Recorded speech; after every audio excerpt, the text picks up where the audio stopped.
नमस्कार, मी अनुप सूर्यवंशी। आज मला एका गंभीर विषयावर माझं मत प्रकट करायचंय। तो विषय म्हणजे शिरवळ पोलीस स्टेशन आणि शिरवळमध्ये पोलीस स्टेशनमध्ये बसणारे लिब्रांडू पत्रकार, प्रामुख्याने प्रिंट मीडियाचे आणि युट्यूबचे।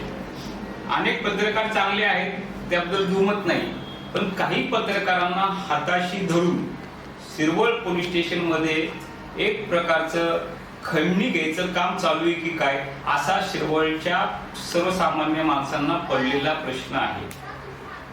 दारू भट्टीचा व्यवसाय असेल, पोलिसांना माहित असतो। कुंटलखाना चालतो, त्यांच्या राजआश्रयाने चालतो। कुठलाही बेकायदेशीर धंदा असेल, त्यांच्या राजआश्रयाने चालतो। पण ज्या पद्धतीने पोलीस सर्वसामान्यांना नागवलं जातं, तेही पेक्षा जास्त ह्या पत्रकारांच्या माध्यमातून काही ठिकाणी धाडी टाकण्याचं काम पोलीस यंत्रणा करते। ही गोष्ट सर्वात चुकीची आहे आणि ही गोष्ट माझी सर्वात प्रमुखाने विनंती आहे या जिल्ह्याचे जिल्हा पोलीस प्रमुख माननीय समीर शेख साहेबांना की आपण ह्या गोष्टीत गांभीर्याने लक्ष घालावं।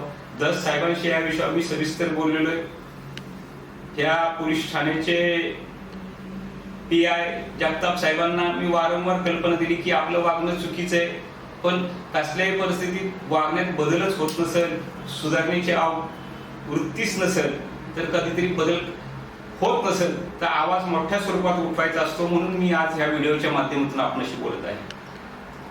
ज्या पद्धतीने लिब्रांडू पत्रकारांना घेऊन, पत्रकारांना हाताशी धरून पोलीस लोक काम करतायत, तो प्रश्नचिन्ह आहे।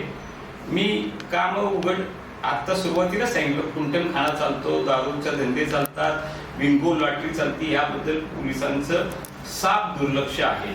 ह्याच्याबद्दल पोलिसांनी आवाज उठवला, आम्ही त्यांना 100% त्यांच्या पाठीशी राहू। पण विनाकारण कुणाला तरी ब्लॅकमेल करायचं, कुणाला तरी एखाद्या प्रश्नात गुरफटून टाकायचं, अनियमित असलेल्या धंद्यांना बेकायदेशीर ठरवायचं, हा जो पोलिसांनी घातलेला घाट आहे पत्रकारांच्या माध्यमातून, तो अत्यंत चुकीचा आहे। ह्याचा मी तीव्र निषेध करतो, जाहीर निषेध करतो। आणि ज्यांना कुणाला या संदर्भात अधिक बोलायचं असेल, त्यांनी माझ्या मोबाईल अनेकांना माहिती आहे, तरी सुद्धा पुन्हा एकदा नंबर देतो, 9422605925 यावर 100% संपर्क साधा आणि सांगा पोलिसांचे कारनामे। आपण ते 100% संबंधित खात्याच्या वरिष्ठांना कळवू। माझी SP साहेबांना विनंती आहे की आपण या प्रकरणात तत्काळ लक्ष घालावं।